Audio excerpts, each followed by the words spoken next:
السلام عليكم ورحمة الله وبركاته. إن الله وملائكته يصلون على النبي يا أيها الذين آمنوا صلوا عليه وسلموا تسليما. الله جل جلاله په قرآن عظیم شان کې و د خپلو بندګانو ته وایي وایزا او زما ملایکې پر جناب محمد صلی الله علیه وسلم باندې درود وایو. یا ایها الذین آمنوا ای انسانانو ایمان والاو، خطاب ایمان والاو ته دی.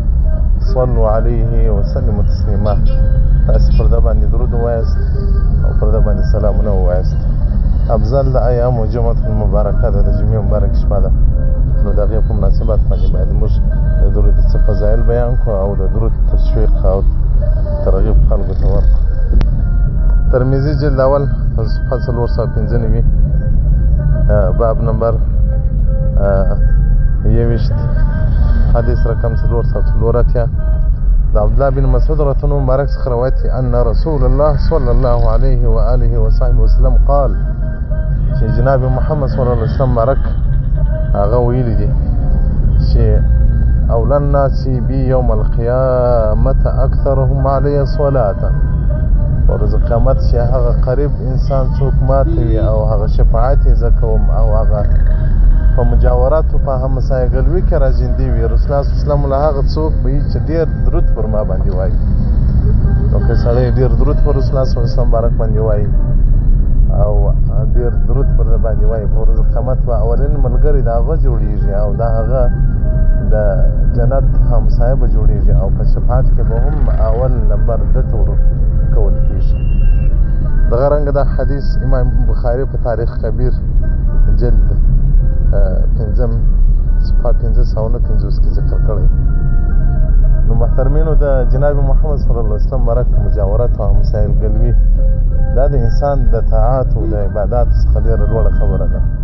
که مخ د مځکې یو سړی په سجده باندې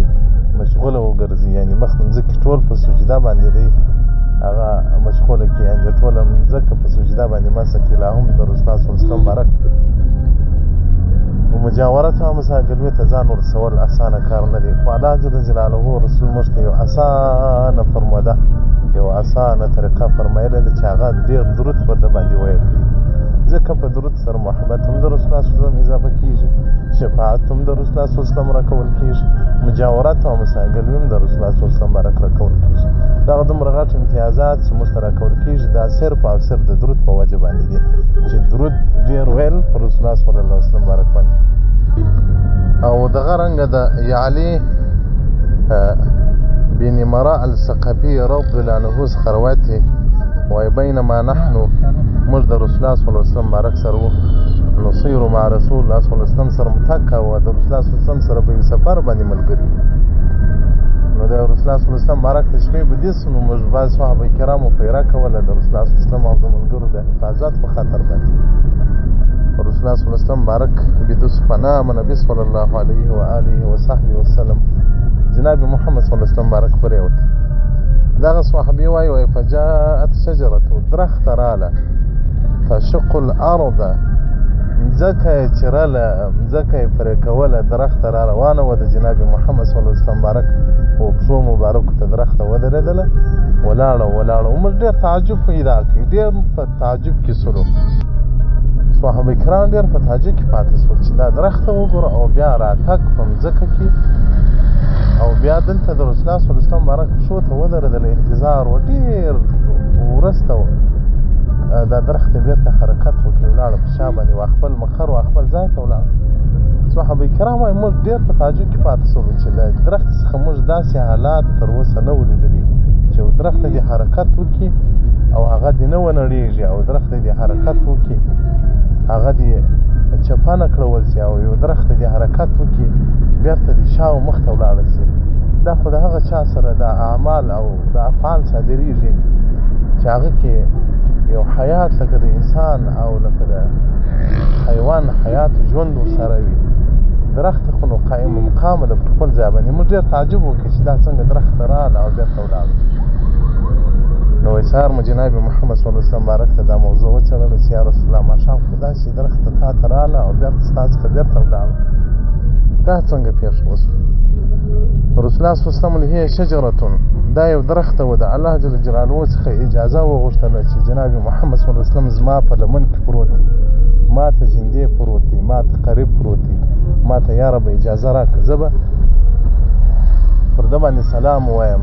ده ته به سلام واچوم. الله جل جلاله اجازه ورکړله، هغه درخت راله په ما باندې سلام ووایه، بیرته درخت خپل موضع او خپل ځای ته ولاړ. نو رسول الله صلی الله علیه وسلم بارک صحابه کرامو ته وویل زما د قسم په خدای په مکه مکرمه کې داسې درخت او داسې بوټی او داسې ډبره نشته چې ما په نبوت باندې نه پېژني چې دا نبي آخر زمان دی. او رسول الله صلی الله علیه وسلم بارک په هره کوڅه کې چې به زه تلم ما ته به درختو او ما ته به ډبرو سلام وایه، السلام علیکم یا رسول الله. حدیث محمد بن یعقوب الفیروز آبادي چې په 819 کې وفات شوی دی، فالصلاة والبشر في الصلاة على خير البشر صفحه یوسلو شل کې روایت کړی. نو جناب محمد صلی الله علیه وسلم بارک حیوانات هم پېژندو او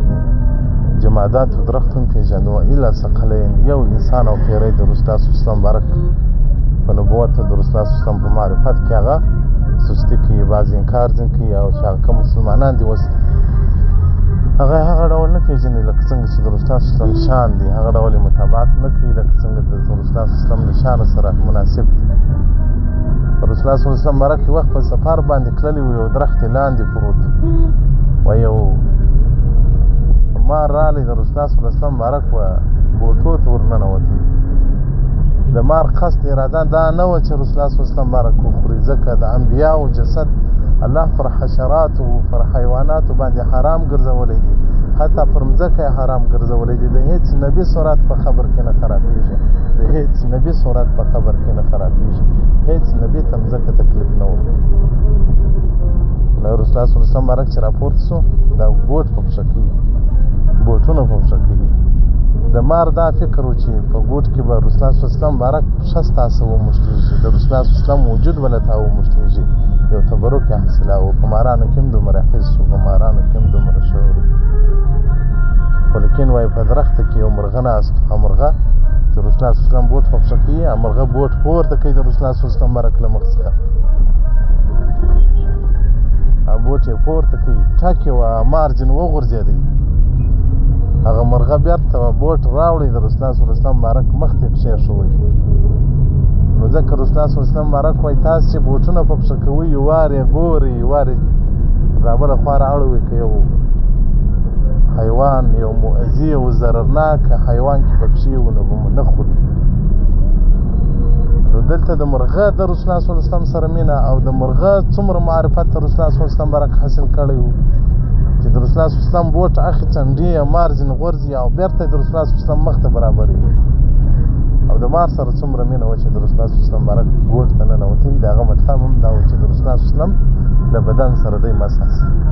نو الله جل جلاله دې موږ تاسو ته د رسول الله صلی الله علیه وسلم محبت را نصیب کړي، او الله دې زموږ ژبې د رسول الله صلی الله علیه وسلم په درود باندې مشغوله وګرځوي. ټول حسنات ټولې نیکۍ دوه اړخ لري، یا به قبولي یا به مردودي. هر عبادت که نفلي دي که فرضي دي، یا به د الله په دربار کې قبول وي او یا به نه یې قبول. خو لیکن یو واځنی یوازې درود د هغه عمل دی چې که په هر نیت ووایه، که د سماعت او د ریا په خاطر باندې ووایه او که د ثواب په خاطر باندې ووایه، په هر صورت باندې چې ووایه هغه درود ستا نه ضایع کېږي، الله جل جلاله یې قبلوي. نو ځکه الله جل جلاله وایي یا ایها الذین آمنوا صلوا علیه وسلموا تسلیما، ای مؤمنانو درود پر ووایاست، ای مؤمنانو سلام پر ووایاست. او الله وایي ان الله وملائکته یصلون، تحقیق سره الله جل جلاله او ملائکې د الله جل جلاله درود وایي چې الله جل جلاله درود پر وایي. او بیا د الله جل جلاله په مخلوق کې ډېر مخلوق ملائکې او هغه معصومي ملائکې چې د الله جل جلاله په مخلوق کې معصوم بندگان ملائکې دي، معصوم مخلوق ملائکې، نو هغه معذفې دي، هغه مقررې دي درود پر رسول الله صلی الله علیه وسلم باندې وایي. رسول الله صلی الله علیه وسلم زموږ درود ته ضرورت نه لري، موږ درود ویل ته ضرورت لرو، ځکه هر درود ویل دا د حور والور دي ځکه رسول الله صلی الله علیه وسلم پر ورځ قیامت به داسې اشخاص انسانان راسي اته لکه حورې به په نکاح وي